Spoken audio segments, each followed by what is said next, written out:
we are going to move now to Lebanon.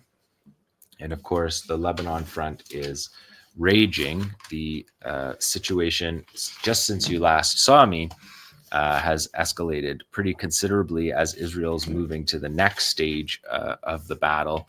And they're attempting to move to the second line villages, which is in practice means the outskirts of the first villages, because the other villages were right on the border and they're still fighting in those villages.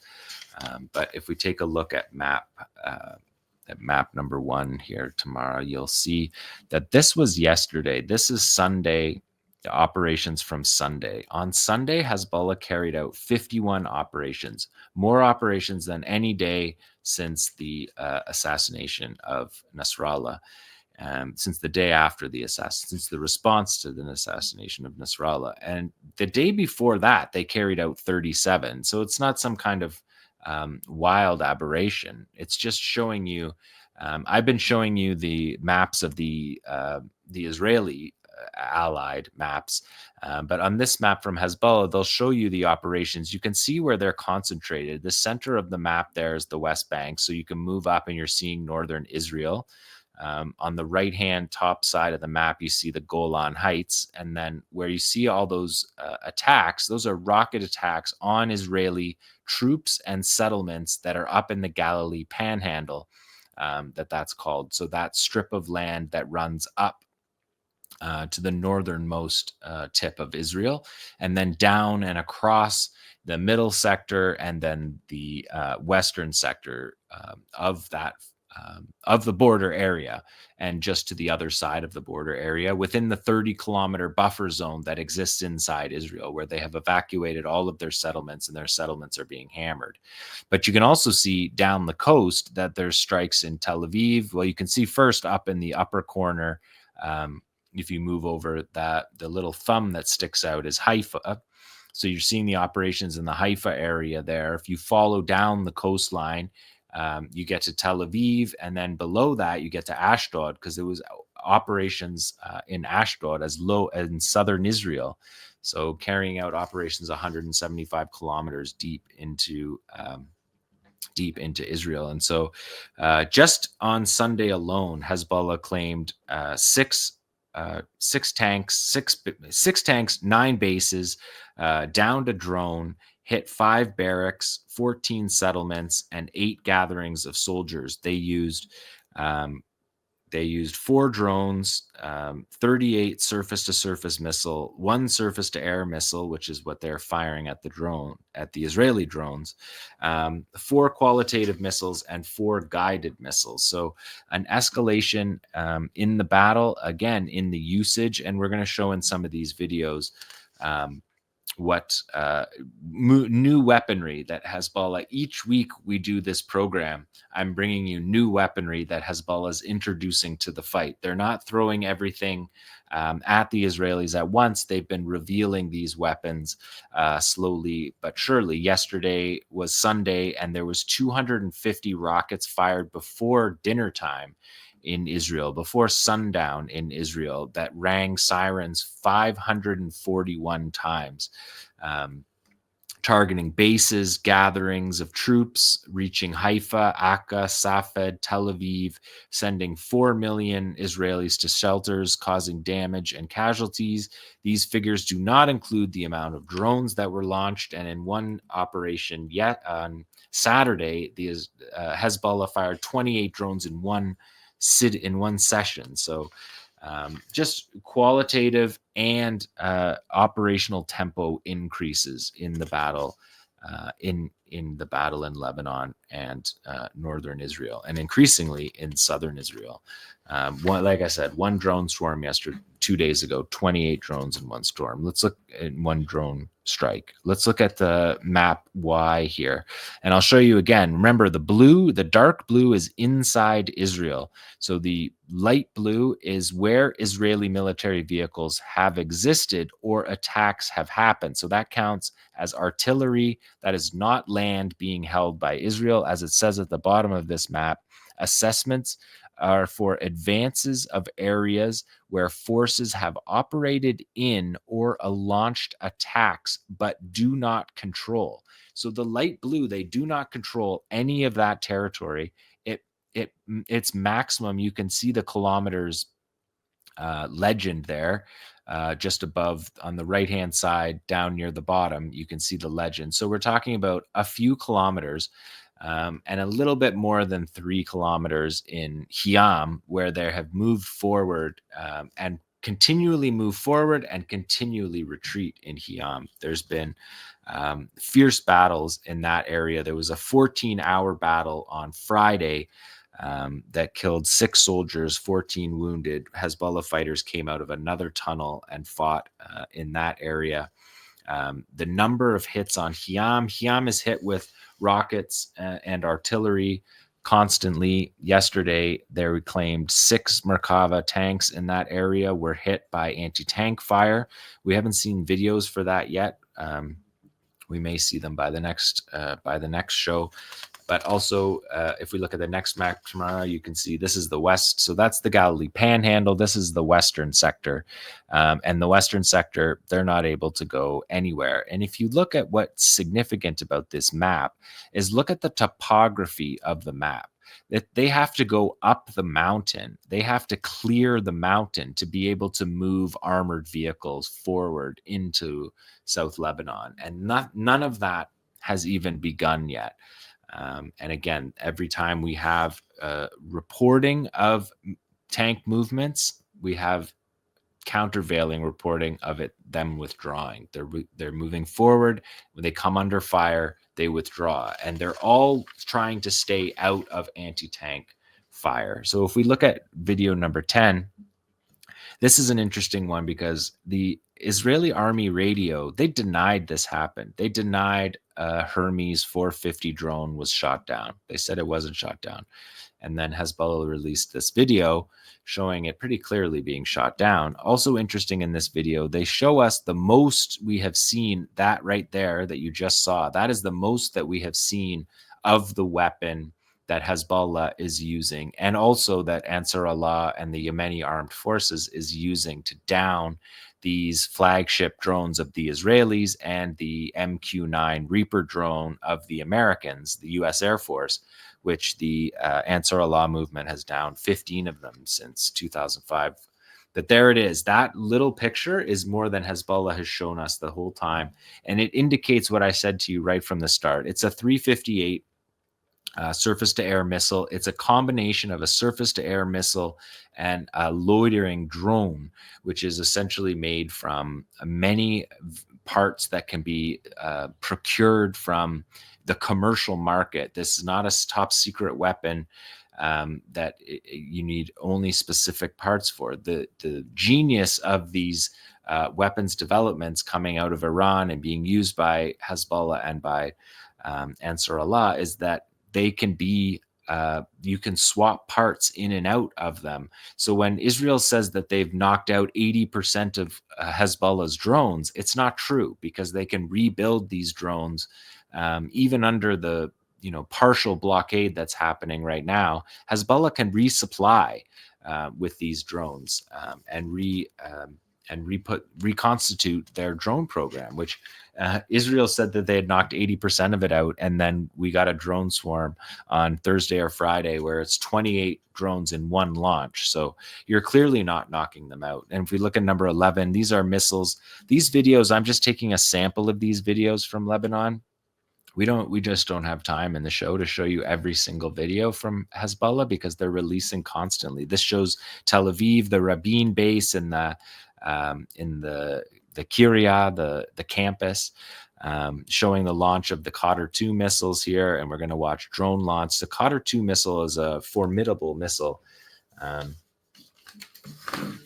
𝐓𝐴TR-2 missile is precision guided, 400 kilo warhead. And like I said, precision guided within 5 kilometers, within 5 meters, sorry, of its aim. So as good as any accuracy that you find in any other guided missile that the Israelis or the Americans are firing.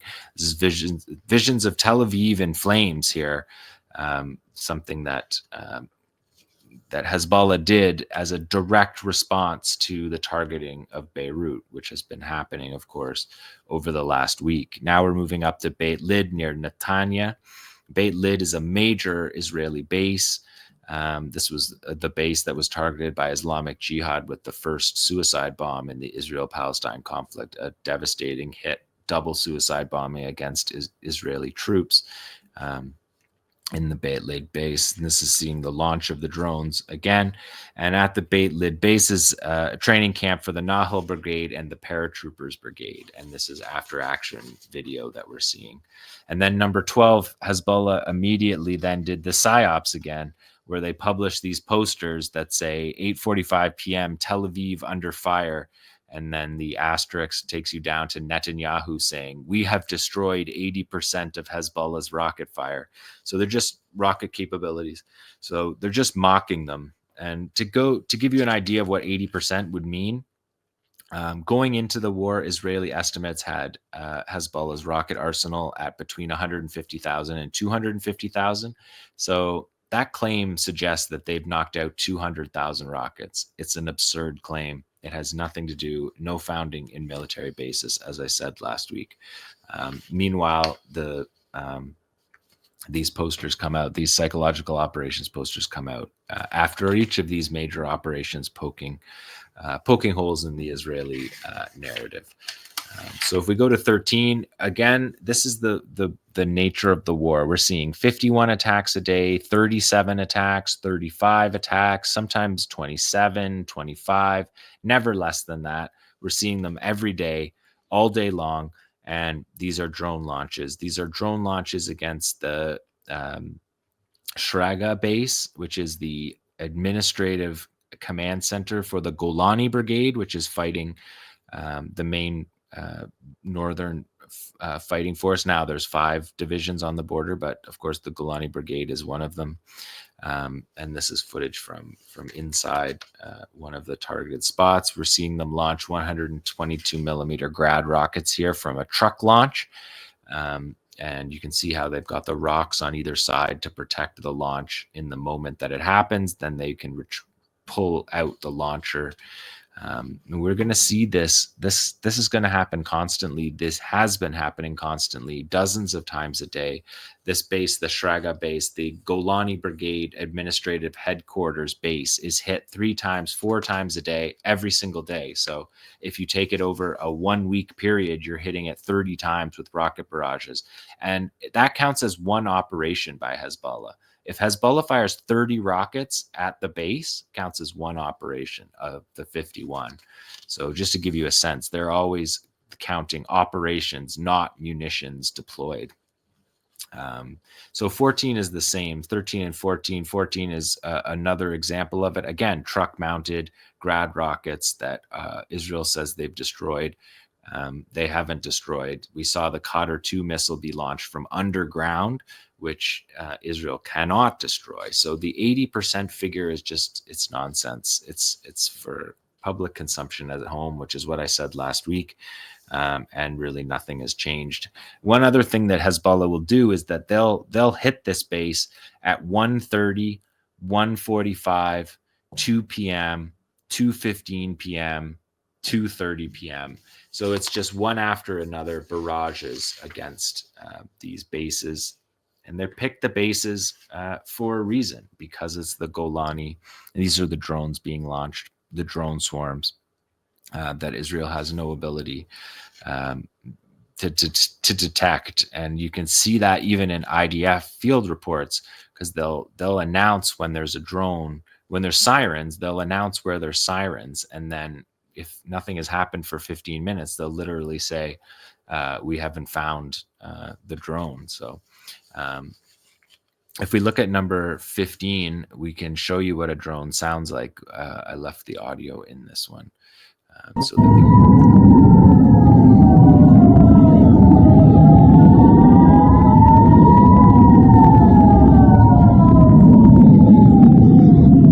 that that's what we see, drones flying over Palestine.